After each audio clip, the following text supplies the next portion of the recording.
So we're going back into a bit of copyright law now, so everyone pay attention. If you weren't here yesterday, I'm going to do a quick recap on some of the copyright bits of law that you need to know. So we now know which digital services are succeeding, we know which digital services have the users, we know which digital services are bringing in the revenue. But let's ask the question, how do these services get licensed? So if you were to set up a Spotify type service tomorrow, what would you do? How would you get deals from the record companies and from the publishers and the collecting societies to make your service legal? Digital licensing is complicated. Okay, that's why I had to write an 80-page report explaining it, which we're going to let you download from the website.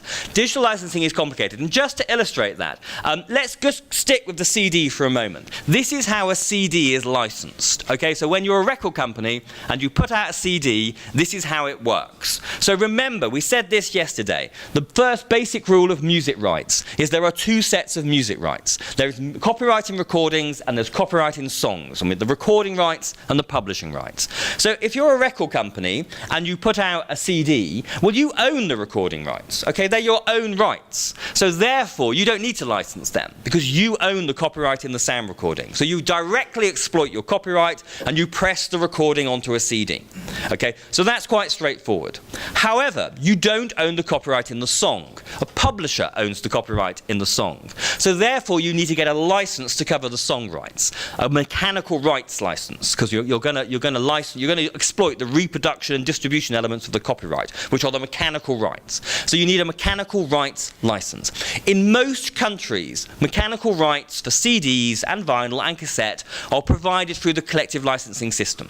So you go to your society, you go to COSCAP, and you get a mechanical rights license. So the label owns the sound recording right and licenses the song rights through the Mechanical Rights Collecting Society.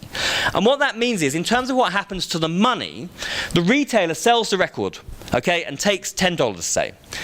They then pass that money on to the label, taking a cut. And there may be a distributor sitting between the record shop and the label who will also take a cut. Okay, so retailer takes the money, okay, keeps some of it, passes the rest on. Maybe a distributor takes a cut as we go and passes it on to the label.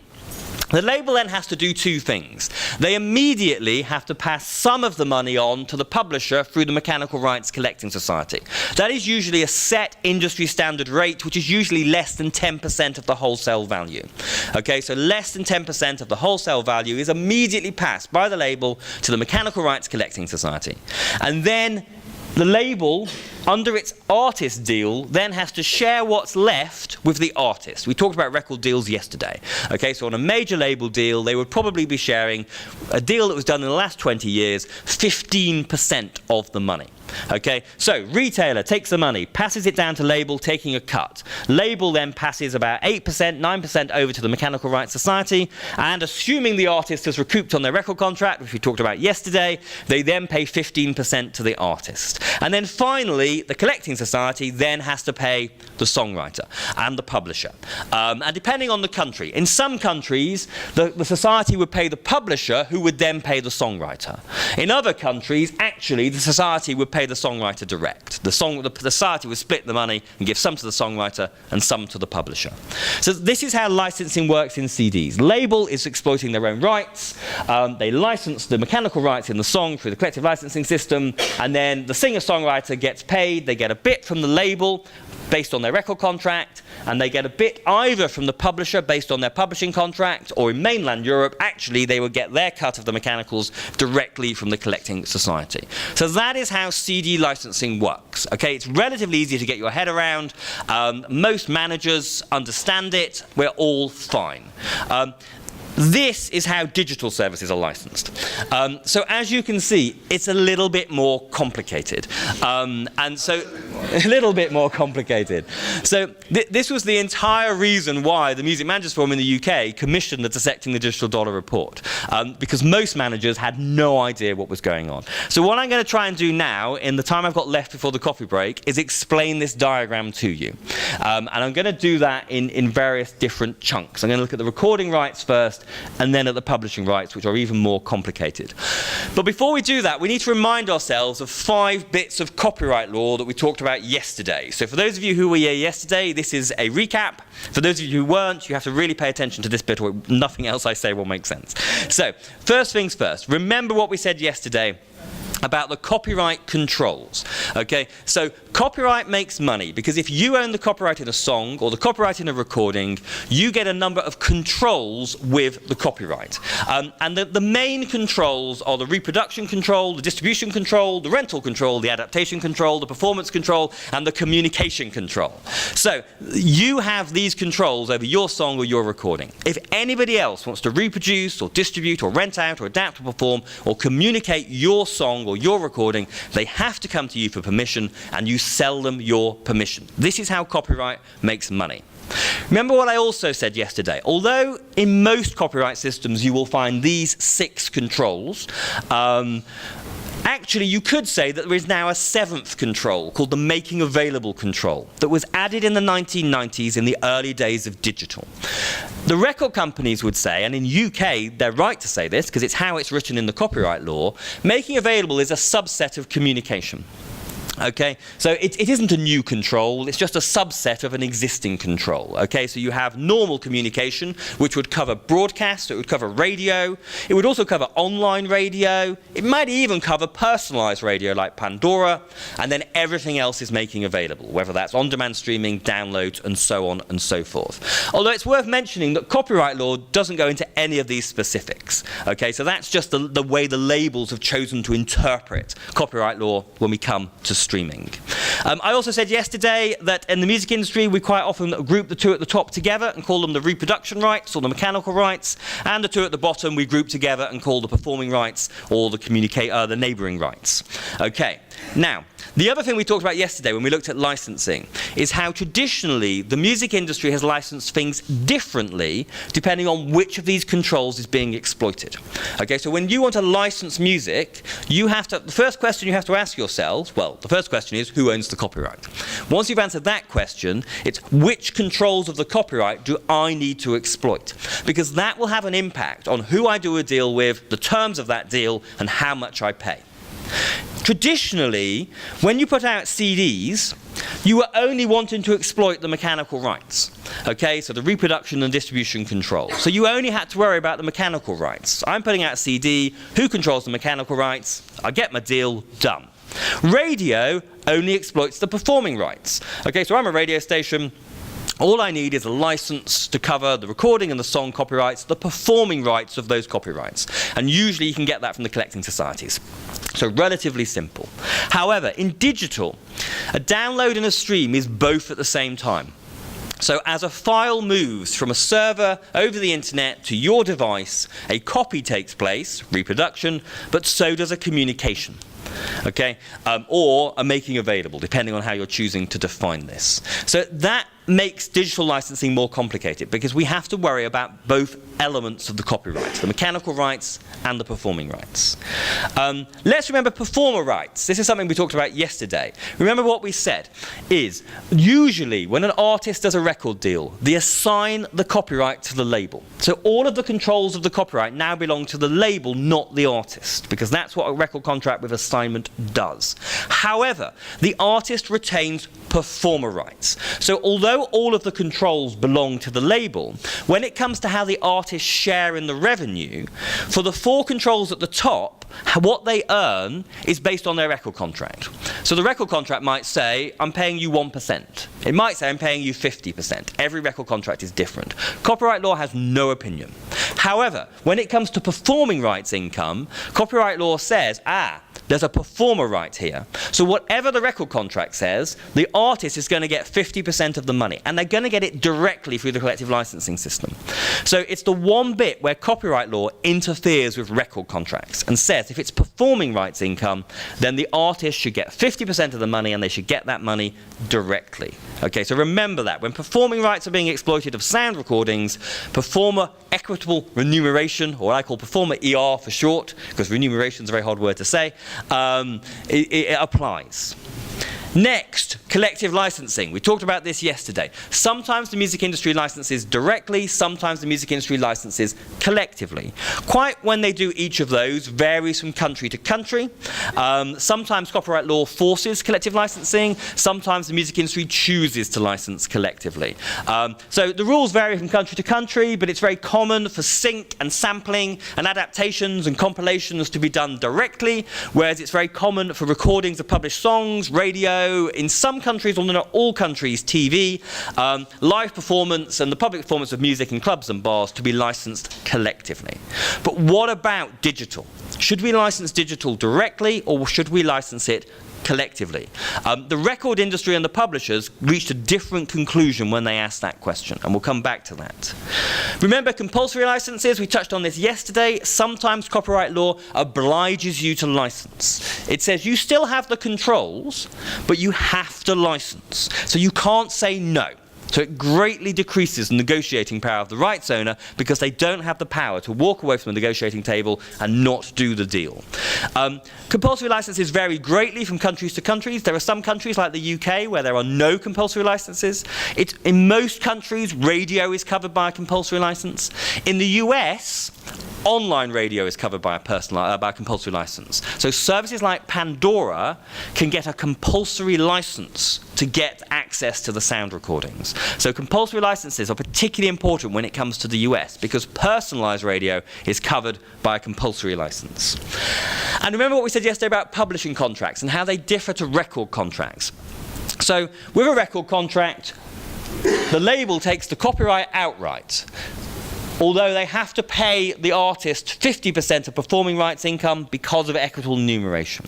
However, with publishing contracts, usually, the US is the exception, but in most countries, when you do a publishing contract, actually, you only assign some of the controls to the publisher, because some of the controls go to the collecting society, which varies on the country and on the collecting society. But if you take the UK model, and Canada is the same, Australia is the same, the performing rights go to the collecting society. The other elements of the copyright go to the publisher. Okay, so that's a really important point. So you need to remember all 5 of those bits of copyright knowledge in order to understand how streaming services are licensed.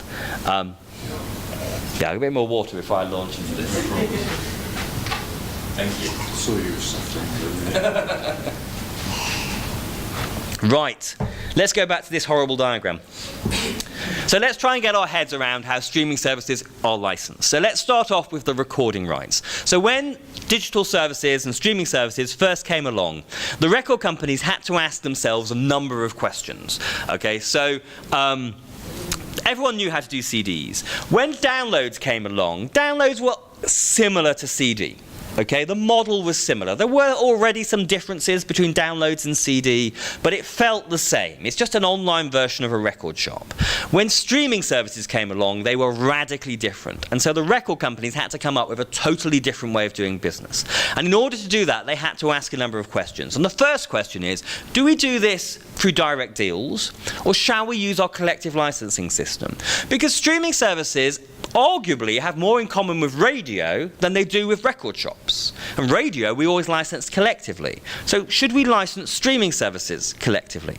The next question they had to ask is the split between reproduction and performing rights relevant here? Okay, is the fact that a streaming service needs to exploit both reproduction and performing rights at the same time, is that relevant to the way we do the deal or not? Then they had to work out how they were going to pay artists, particularly for artists who had pre-digital record contracts that mentioned nothing about digital income.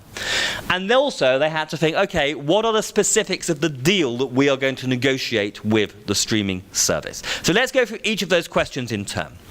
Question 1, do we license digital services collectively or directly? Yesterday I said it makes sense to license collectively where you have high usage but low royalties. Okay, that's why we license radio collectively. They use a lot of music, but they don't actually have very much money. So it makes sense to license collectively. On that logic, you could say it would make sense to license streaming collectively, because there is very high usage, but the per play royalties, realistically, are always going to be very low. So perhaps we should license collectively. Remember, in the US, For Pandora-type services, the industry had to license collectively. The decision was taken out of the record company's hands because of the compulsory license. And so the law says in the US, if it's a Pandora-type service, or iHeartRadio, the labels have to license it through this organization called Sound Exchange at rates set by the state. Okay, no choice. And so therefore, those services are licensed collectively. Because of that, and because the US is such an influential market, in some other countries, the record industry has said the same thing. So this has happened in the UK, it's happened in Australia, it's happened in New Zealand. The record industry has said, well, if we're licensing it in the US through Sound Exchange because we have to, we might as well license it through the collective licensing system in other countries as well. That varies from country to country. They've not reached that conclusion everywhere, but in some countries they have. So, with a personalized radio type service that is licensed collectively. So if you were licensing a personalized radio station, depending on the country, you could go to the collective society. So in the US, you would go to Sound Exchange. There's a standard license, standard rates, and you either accept those rates or you don't. But if you do, then you start paying the money to the collecting society that then passes it back through to the labels and the artists the other side. However, when it comes to on-demand streaming, so like a Spotify type service, there is no compulsory license anywhere in the world that is forcing the labels. And so what the record companies decided pretty much from the off was that they were going to do direct deals with the streaming services. Which means that if you were setting up a Spotify type service tomorrow, there is no collecting society that can help you. You can't go to the collecting societies. The collecting societies will say, we have not been empowered to license. We can't help you. You'll have to go to the labels direct. And so what that means is, if you want to license a streaming service, well, you start with the majors, okay? The independents won't like me for saying that, but that is where you usually start. So you go to the 3 major record companies. Certainly for Anglo-American repertoire, between them, they control, well, depends who you believe, but between 70 and 75% of the Anglo-American repertoire is controlled by these 3 companies. Universal's the biggest, then Sony, then Warner. So you go and do deals with the 3 major record companies. Then you do a deal with this organization called Merlin. And Merlin represents about half of the indie labels in the world. It's the global organization. And the reason Merlin exists is because in the early days of digital, when iTunes first came along, and then YouTube came along, and then MySpace. Remember MySpace? MySpace launched a music service. And what the indies kept finding was the same thing happened every time, which is that the services would go and do their deals with the major labels and then launch. And the indies would be like, well, hang on a second, why aren't we involved in this? And even Apple, which likes to think of itself as being think differently and all of that, it didn't bother doing deals with the indies. The indies in the UK picketed the official launch of iTunes in the UK because of that, and were handing out flyers telling people not to use iTunes. So what the indies realized was the only way we can get these massive global digital services to talk to us is if we work as one. And so they formed this organization called Merlin. So no one Merlin label has the power to negotiate a big deal with a streaming service. But if they can go in and say, do you know what? We look at across our repertoire, look at what we represent. Until a couple of weeks ago, Adele was amongst the services that they represent. She's now done a deal with Sony. So moving forward, it'll be on a major. Okay, but people like Adele were signed to independents. Merlin were representing those artists. And so Merlin now represents about half of the indie labels. So you go and do a deal with Merlin, and then that provides a template, and then every single Merlin label can then opt in on that template. So Merlin gets you about half the indie labels. And then you go to the distributors, and the distributors give you everybody else. Okay, so the big distributors worldwide are companies like Believe and Ingrooves and The Orchard, and then you've got the services which work with unsigned artists like Ditto and TuneCore and CD Baby, and then in any region there will be local distributors who particularly specialize in repertoire from local labels. So as a service, you do your major label deals, then you do your Merlin deal, and then you mop up with the distributors. And that should get you something nearing the 35 million tracks that you need to compete with a Spotify or an Apple Music.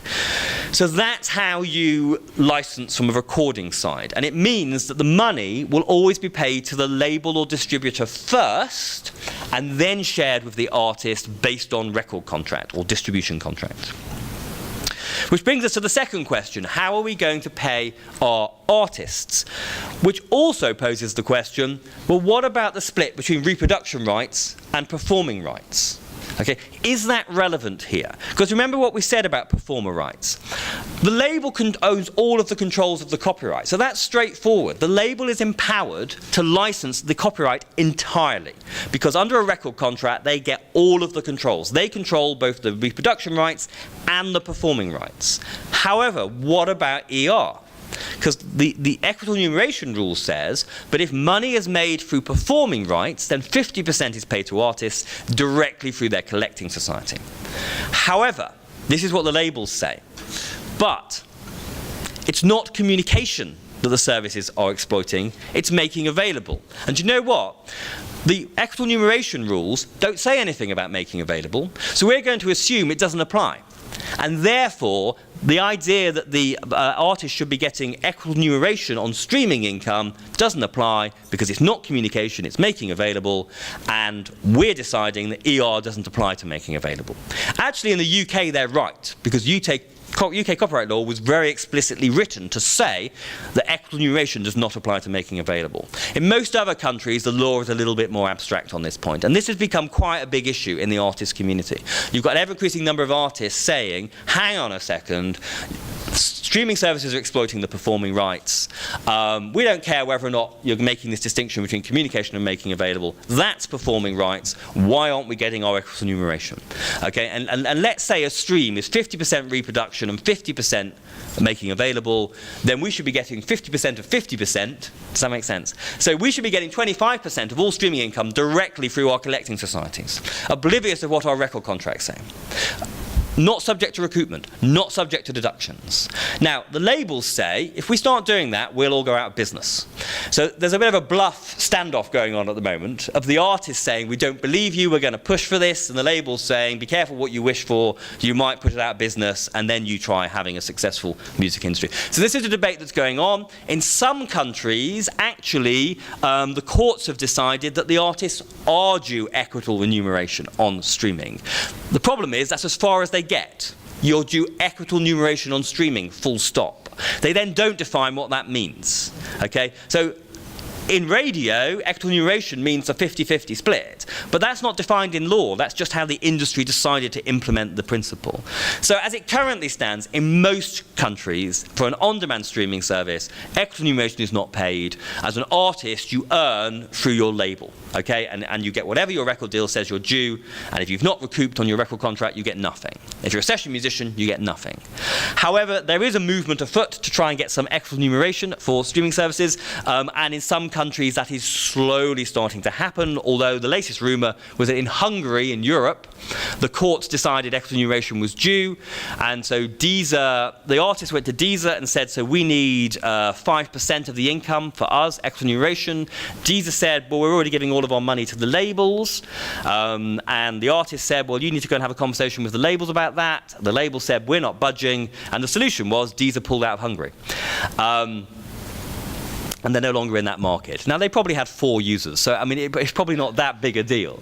But this is a standoff that is currently going on, and part 2 of Dissecting the Digital Dollar is going to go into this issue in much more detail.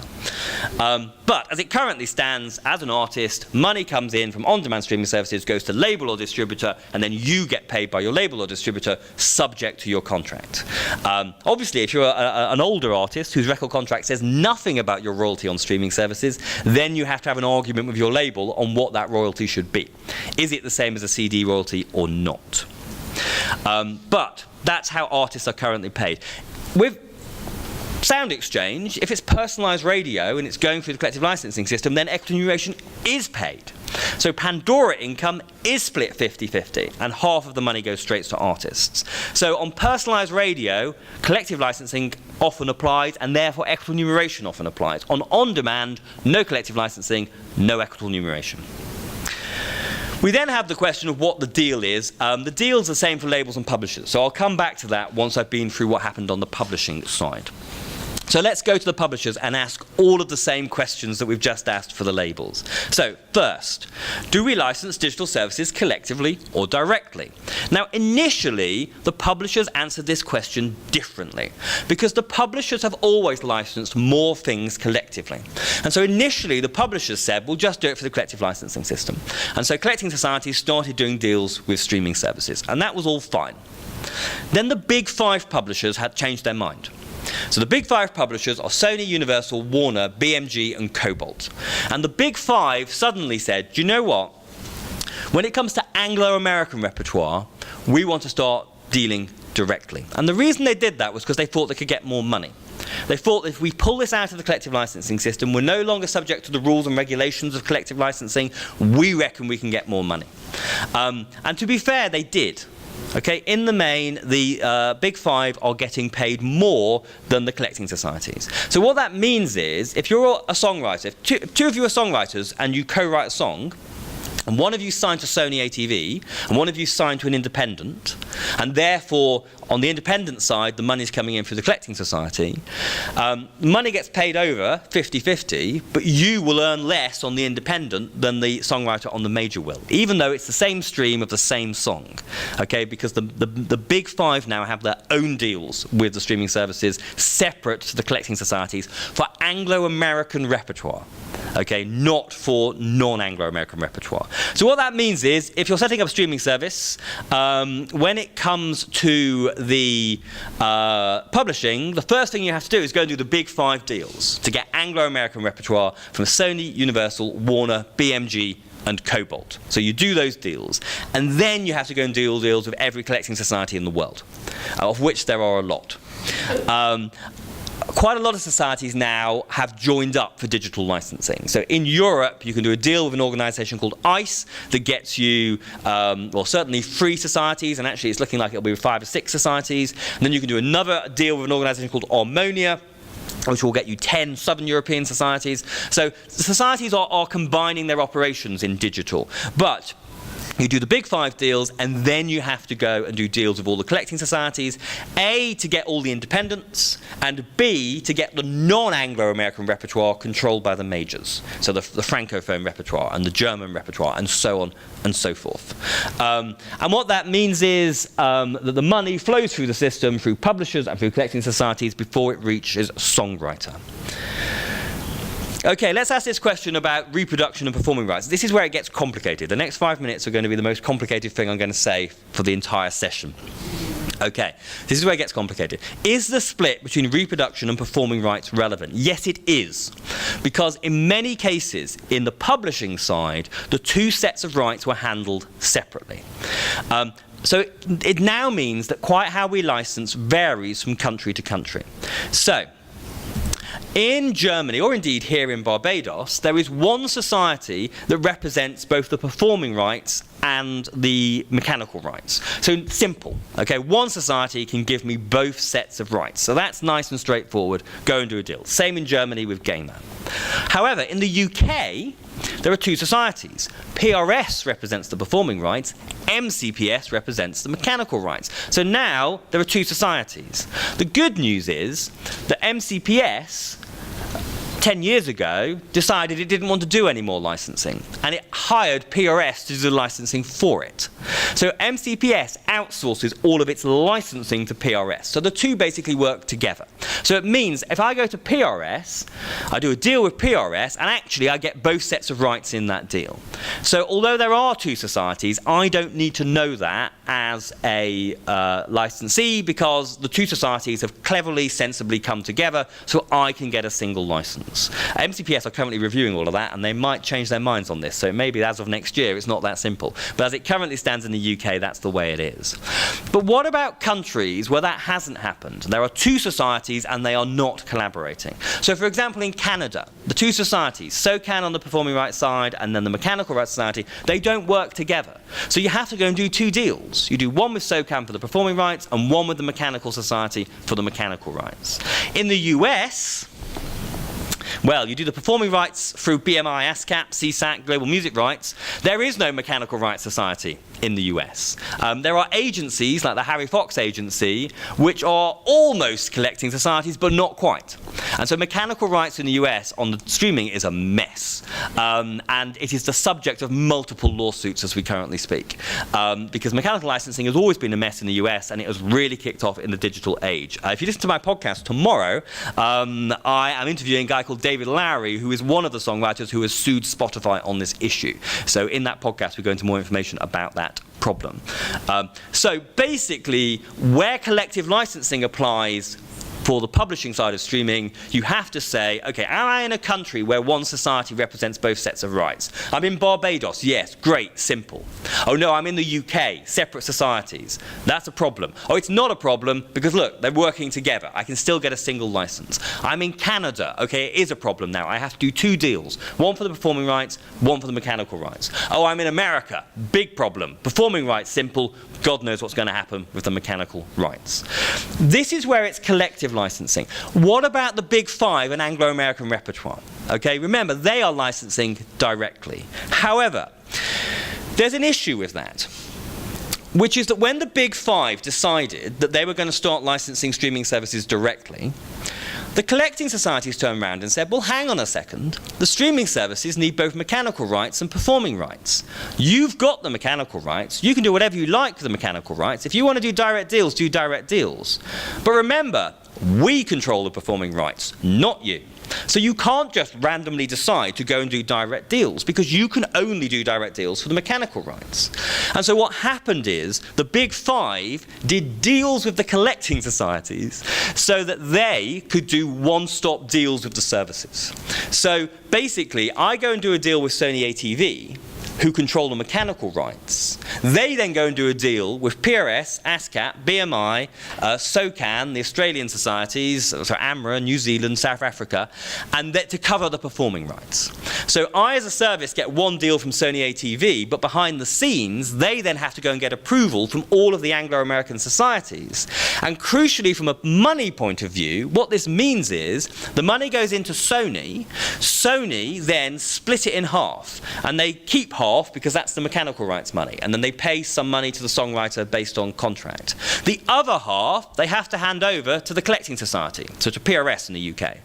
PRS then immediately hands half of it back, okay, because that's the publisher's share, and then pays the songwriter their share directly. So the way the money moves through the system is important from songwriters because it can affect who pays them their money, on what terms, and how big a cut they get. And so it's all of this complicated stuff that's going on behind the scenes. The aim here was to make it as simple as possible for the licensees. And so that's a good thing. But behind the scenes, there's whole loads of really complicated stuff going on. And so what it means is if you're a songwriter, particularly if you're signed to one of the majors, the major publishers, it's working out where is the money going through the system, okay? And it may be going through various collecting societies and publishers before it reaches you. Bearing in mind that the usual rule is every time it goes through an organization, they take a commission. So the more organizations it passes through, the more commissions are going to come off before you get your money. So the licensing on the publishing side is a mishmash of direct licensing and collective licensing. It's very confusing. And one of the challenges for the societies has been to try and make this as efficient as possible as things move through the system. So to conclude on the songwriter side, how the songwriters are paid depends on the local industry conventions, on the local society rules. Payments might come from both publisher and collecting society, which makes how much income is allocated. Well, that's the other question, is if we're going to split the money and some goes to the mechanical rights and some to the performing rights, what's the split? Because copyright law doesn't say. And in some countries, they've gone with 50-50. The general consensus is, though, that if it's a download is more mechanical than performing. So 75% to mechanical, 25% to performing.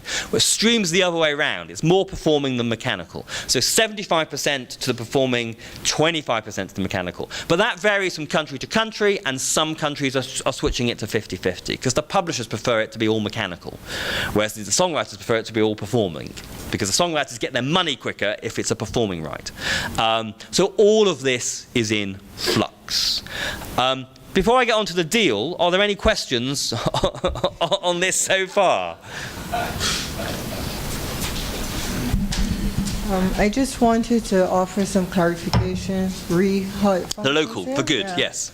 Okay, so first of all, because the government of Barbados continues not to sign on to the WIPO treaties, we do not have the making available right here. Secondly, because generally in the region there's a lack of structure, it means from the record side, the master side, I'm not sure how efficient that is functioning, where the labels are doing direct deals and accounting to performers, et cetera, for the traditional or digital environment. It has also meant that the digital distribution market in the region has not really developed. A lot of entities or individuals come around, they're interested in starting a service, but they have no capacity to clear all of those rights. And external services, one of the largest, not the largest, they've indicated they're not investing in trying to clear rights for regional content, which means that even though they're operating in the region, there's this distinct absence of any meaningful regional content, unless people have deals with the aggregators. So there are a number of constraints in the region, and but I will say that we are working on a regional solution, and we're hopefully going to cooperate with CDB in that regard. And we are seeking to offer, and we already have offered pan-regional licenses, right? So For the Caribbean region. yeah. So I just wanted to say that it kind of works here, but not properly. And Yeah. because of the inefficiencies, I would actually be very supportive of equitable remuneration right for performers, just to ensure they are compensated. Yeah. Does Sound Exchange money come in through you from the US? No, we have. It does through me. Well, It does through you. people, we encourage direct deals, and let me explain why. I don't know we can keep that up for too long, but we've restricted the number of reciprocals we've done on the related rights side because we are net exporters of royalties. And we have reciprocals, yes, for copyright, but when we then do those for performers, their revenue, our local members' revenue, will drop substantially. Yeah. So we do have a deal with an agent who collects for specific persons who are active internationally. So we first assess the financial viability and do it on an individual. Yeah. So it's only in the interest of certain artists who have a big global reach to be participating in that system. Yeah. Other questions? Hi, kind of following on from what Erica said, within the context of Barbados, where most artists are indies and they're not signed to a major label, how would all of this apply? That's the biggest, that's the gap that I'm trying to understand in terms of the digital rights, in terms of the copyright assignment and stuff like that, and the controls and stuff. In our market, where most artists are doing their own thing basically and not signed to a label, how does all of this apply? You need a distributor. Okay. And because the streaming services don't have the capacity to talk to artists direct. They don't really have the capacity to talk to every indie label, let alone to every artist. And so what the streaming services will say is, we've done deals with these X distributors, so now it's for you to access those distributors to access us. And then you can pick, and so there are, and different distributors have different offers. So some are very much, we're merely a tube through which you pump through your content, we provide minimum services, and therefore we take very small commissions. A company like TuneCore don't take commissions. They charge you an annual fee and then no commission. Other services say, well, actually, we're doing more than that. We're helping you make sure you get into the right places. We maybe apply a bit of marketing on top, and so we'll take a slightly bigger commission in return. And as an artist, you have to decide which of those is right for you. This is on the recording side. So on the recording side, you have a distributor, and then the distributors have exactly the same deals as the labels. So everything I've said so far about labels, everything I'm about to say about the deals that the labels do, apply to all of the distributors as well. So that's how it. On the publishing side, that's where you're relying on the collective licensing system.